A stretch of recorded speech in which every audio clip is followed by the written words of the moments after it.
Welcome to Dr. Roger and Friends, the bright side of longevity, hosted by three Ps in a podcast, Doc Roger, Teresa, and Danielle. Thanks for joining us for Coffee and Conversation.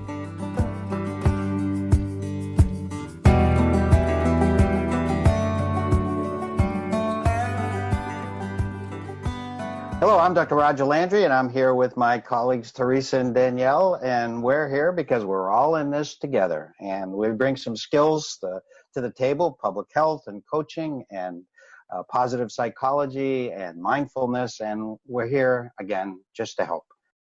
What I've learned, I've relearned, I learned it a long time ago in medical school, but have since forgotten, is that we're very vulnerable. As humans, we are very vulnerable, that we're not in charge the way we think, and things happen, natural disasters, and things like this. Can you imagine a small virus is basically shutting down the world and bringing us to a halt, all of us with our automobiles and our technology and everything that's happening. Not technology, this kind of technology, this is booming, luckily we have it. But that we are indeed vulnerable, and I think we should be grateful for everything that we do have as humans.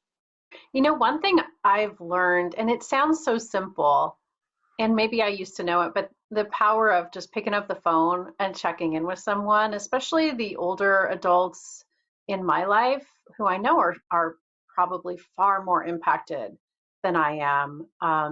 And sending a quick text message, I think what I've realized is that people feel so, it just gives people a charge, and they feel thought of and cared about. And that goes such a long way when we are, physically distanced. So that's something that's been top of mind for me.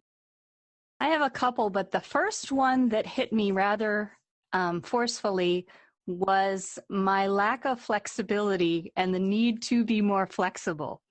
And I know I'm not the only one, because I've talked to others who, we're planners. I plan my day from 5:30 in the morning to 8 o'clock at night. I'm going to do this, and I'm going to do this, and I'm going to do this. And then I came into work when all this blew up, and there's this whole new task list, and I'm like, so all my plans basically went out the window, and I had to learn fly by the feet, seat of your pants. So this is the first day I came to work where I'm like, I look at my calendar and I have nothing scheduled, no to-do list on it, and I'm just going to see what happens. And I think maybe that's a good thing, to occasionally have to have that adaptation. So I'm learning to be more flexible. It is. I remember we say we also give advice, do things that scare you. That probably scared you a little. You mean like a Facebook Live, Roger? Yeah, that's right. Well, another thing I've learned, this is a quickie, is how much I touch my face. And but beyond that, it's interesting that I've talked about this many times, that we humans are social creatures, and we banded together because the world was a tough place and it was life-threatening, and we banded together to survive. And here is a very unusual situation where we're under threat and we can't be together the way we normally are as a race. And so how beneficial technology is, but how we are creatively reaching out to each other. I was walking the beach yesterday because there was no one there, and and otherwise I'm staying in. And there were a couple ladies sitting down, and normally you'd maybe not just bow your head a little bit or something, but they were so ready to talk as we were, and it was a nice exchange, from 6 feet apart, with the waves lapping there. It was beautiful. But I think I was with Paula, my wife, and two of them, and all four of us, I think, were enriched by the experience. However seemingly superficial it was very, very at the core of who we are. So I'm reminded who we are as humans. Good stuff.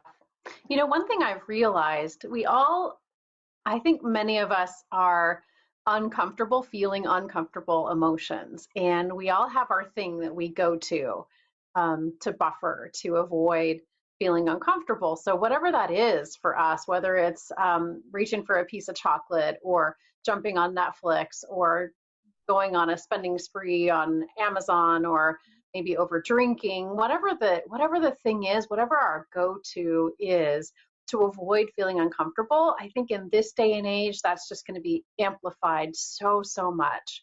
And if we can only pause when we feel that urge to reach for the thing, whatever the thing is, and instead of quickly reaching for the thing, maybe just feel the feeling for 30 seconds and just sit with that feeling.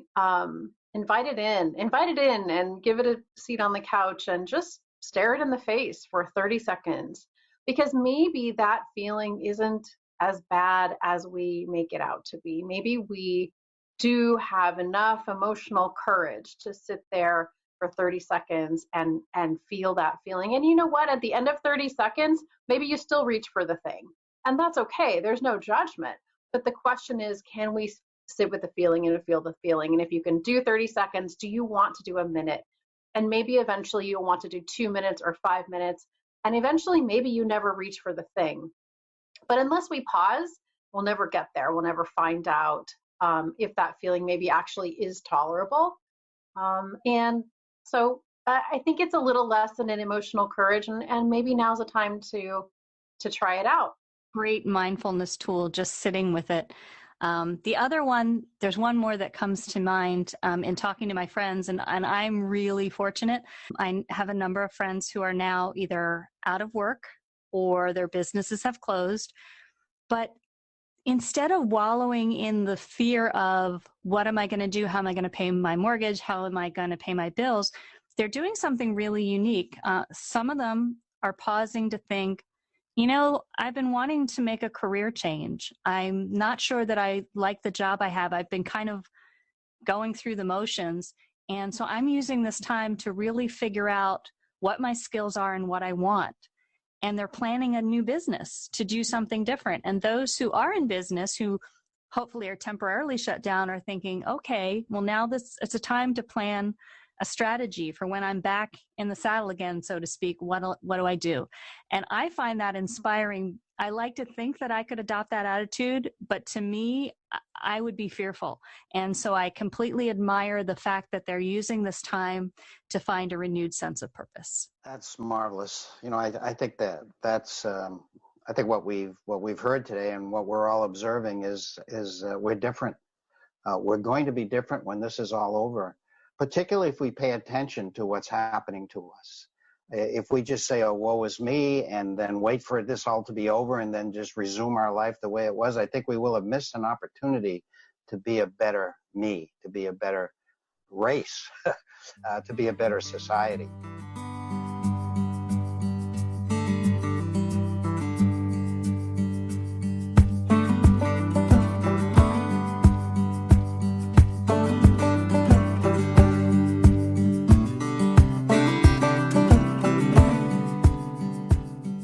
So today, we're going to address something that you've probably been thinking about, and maybe it's gotten you a little angry, and that is the behavior of some people during this episode. Now, this is more than an episode, isn't this? This is a historic event. Well, we see people, we see great things happening. We see goodness, we see singing, we see helping, we see the hotel in Ireland who opened their doors for people who needed housing or who were sick and needed a place away from the hospital. A lot of good things happening. And I think that's who we are as humans. We have an inborn in our DNA to be compassionate and empathetic, but we're not always, are we?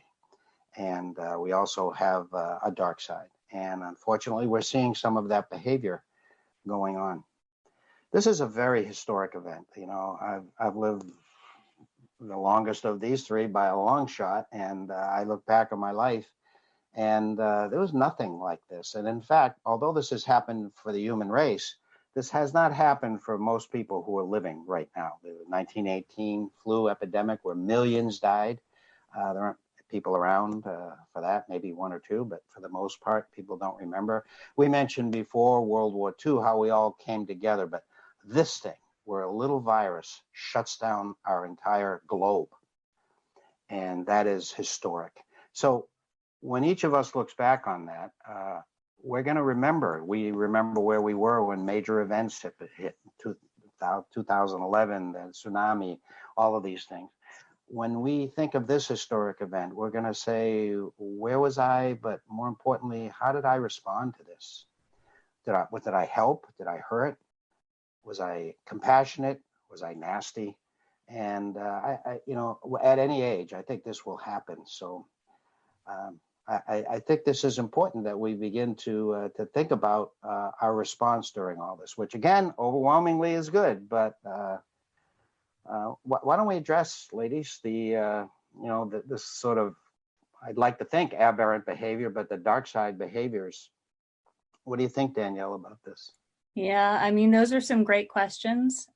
For me, as I'm seeing what's happening on the news, I think it's a real call for us to develop empathy, both young people and old people. So I'm not saying one or the other, but for example, for young people who think they're invincible, maybe take a step back and think, what if I were high risk? What if I were the one who could potentially get very sick or could potentially die? What would I feel like? I would probably be scared. And if I were scared, what would I do differently? What would my parents, my grandparents, my mentors do to take care of me? And really, step aside and look at it from a bigger perspective. Personal. What would I do differently if I were experiencing these things? And I think that's a good way to start developing empathy. And then for our mentors, we need to be role models. People, as kids are growing, as we get older, we learn empathy, and our role models need to be setting a good example. So in short, I think we just need to develop more empathy, and it's a good time to do that. I know Teresa has some ideas too. Such a great approach. Well, what if we came from the perspective of love and empathy with everything that we do? And it's true that we have no control over this situation, this virus, and we have no control over any other human being, including the ones that we live with, the ones that we're sheltering with, that maybe we are getting reacquainted with. We can't control anyone's behavior. And the degree that we try to, the more frustrated we become, the more unhappy we become, the degree that we let people be however they are choosing to be, the more time and energy we have to spare to manage that which is within our control, which is our own mind, our own thoughts, our own feelings, the results that we get in our life.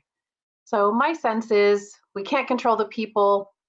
Let's not try and use that energy for our own benefit to create the results that we want to create during this, as you say, Dr. Roger, unfortunately historic time in our history.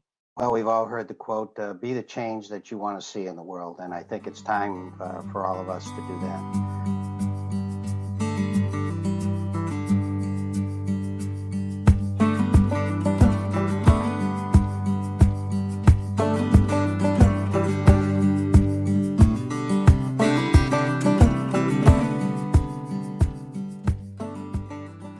What would we like to continue? The good things that we'd like to continue. What do you think, Danielle?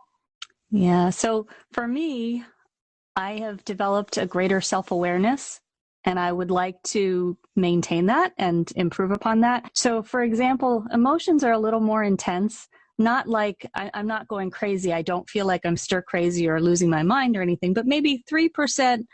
I notice when I'm grateful for something, I'm really extra grateful, or I'm savoring things because we've lost so much. So now what we have, I'm like, wow, I really appreciate this in a new way. But also things that were uncomfortable, that maybe annoyed me and I'd sweep under the rug, like, are now almost like a fly that keeps coming back. And I'm like, okay, well, I need to look at this. So it's forced growth. I didn't ask for it, but it's good for me. And so I'd like to maintain that self-awareness. And I'm also aware of the fact that this is a luxury because I'm not in crisis mode. I'm not in survival mode, and people don't have this opportunity. And I wish this opportunity for everyone. So when all this is over, I would like to continue that, personal digging. And I would hope that other people have that opportunity as well. And then collectively, there's one more, the interconnectedness. I think people are learning the us versus them, man versus nature, everyone for themselves is just not working. Like there's never been a time where My survival, your survival depends on us working together. And I don't want, obviously, it to be a survival issue, but just the recognition that we all truly need each other. And I'd like to see that connectedness continue. You know, something I've appreciated, there certainly is corporate greed, and we hear about it and we focus on it. And yet it's been so nice lately to see all sorts of businesses step up to the plate and create things they don't normally create, and all for the good of our country. And not to say there's not corporate greed, but there's also so much goodness that comes from business. And I love that focus. We can give equal airtime to both, and we should give equal airtime to both. So I've loved seeing businesses step up. And another thing I've loved, and I hope we continue to recognize those efforts even after this, hopefully this time has passed. I also love our recognition of essential workers of all varieties.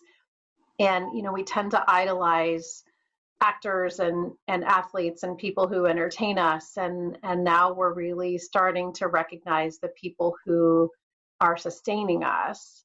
And I love that. I love them in the focus. And I hope that we continue to recognize them in the future, because they really are the ones who feed us and keep us safe and take care of us when we're sick. Well said also. Well, there are a lot of heroes, and I hope that when this is over, we don't forget those heroes, for sure. I certainly would like, from my medical and sort of global perspective, like to see viral research be right up there in front, because we know now, I think we've been humbled nationally, we've been humbled personally, and we've been humbled globally. Our race has, that we're not in charge and that we are potentially vulnerable. And viruses have seemed to be the most significant threat relative to disease, infectious disease, that we have seen in the last century. So why wouldn't we put more into viral research? And I hope, we haven't been doing it, well, a little, but not as much as we should, an international cooperation, because again, we are all in this together. Viruses don't know borders, and so we need to cooperate and do that research.